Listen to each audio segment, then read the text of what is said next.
যখন সে তাকে আমি একটি রুটি দান করলাম, সে আমার জন্য ফরিয়াদ করলো। এইভাবে সে তিনবার আমার জন্য সুন্দর সুন্দর করে ফরিয়াদ করলো, তিনবার সুন্দর সুন্দর করে আমার আল্লাহর দরবারে আমার জন্য দোয়া করলো। আমি দুফার কাছে প্রচন্ড লেগে গেল। সঙ্গে সঙ্গে আমি আল্লাহর ওই ভিক্ষুক ব্যক্তিকে 3 রুটি দান করে দিলাম। আল্লাহর নবী হযরত ঈসা রূহুল্লাহ আল্লাহর কাছে জানতে চাইলেন, আগো আল্লাহ, কোন কারণে তুমি দুফাকে এত বড় মুসিবত থেকে, এত বড় বিপদ থেকে রক্ষা করলা, হেফাজত করলা? আল্লাহর পক্ষ থেকে জবাব আসে, ওগো ঈসা নবী, আমি আল্লাহই তো বলে দিয়েছি, আমি আল্লাহর রাস্তায় আমার যে বান্দা দান সদকা করবে, তার সম্পদগুলা বিলিয়ে দিবে, তার সবচাইতে প্রচন্দনীয় সম্পদগুলা, লান তানালুল বিররা হাত্তা তুনফিকু মিম্মা তুহিব্বুন, আমার বান্দা তার প্রিয় সম্পদগুলা আমি আল্লাহর রাস্তায় যদি বিলিয়ে দেয়, আমি আল্লাহ আমার ওই বান্দাকে সমস্ত বিপদ আপদ থেকে হেফাজতে রাখি।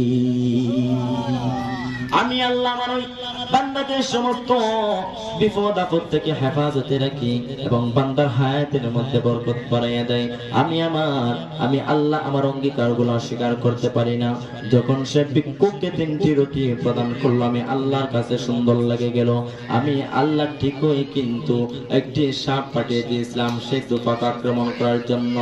যখন সেই দুফাকে ঈসা নবী বললেন, দুফা, তোমার গাঠটিকে একবার খুলো, আমি একবার দেখতে চাই একটা জিনিস। গাঠটি খোলার পর দেখা গেল সেই গাঠটির মধ্যে ফেসাইয়া একটি বিষাক্ত সাপ বসে আছে। আল্লাহর নবী ঈসা রূহুল্লাহ ওই সাপকে বললেন, ইয়া আসওয়াদ। সাপ জবাব দিল, লাব্বাইক ইয়া ঈসা রূহুল্লাহ। আল্লাহর নবী যখন সাপকে জিজ্ঞেস করলেন, সাপ, তুমি তো ওই দুফাকে দংশন করার জন্য আসছিলা?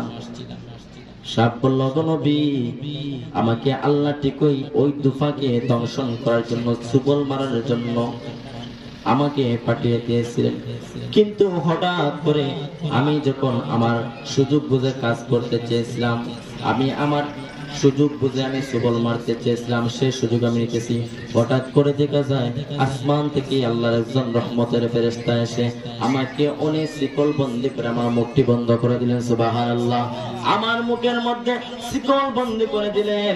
অনেক শিকল লাগিয়ে দেওয়ার পর তো আমি আর দংশন করা সম্ভব নয়, যেহেতু মুখের মধ্যে আমার শিকল লাগিয়ে দেওয়া হয়েছে, আর সম্ভব নয়। ও নবী, আমি আমার কাজটা করতে চেয়েছিলাম কিন্তু পারি নাই। এর জন্য তো আল্লাহ বলেছেন, দান সদকা করবা, বিপদ আপদ থেকে হেফাজতে রাখবো। দান সদকা করবা, আমি আল্লাহ হায়াতের মধ্যে বরকত দিব।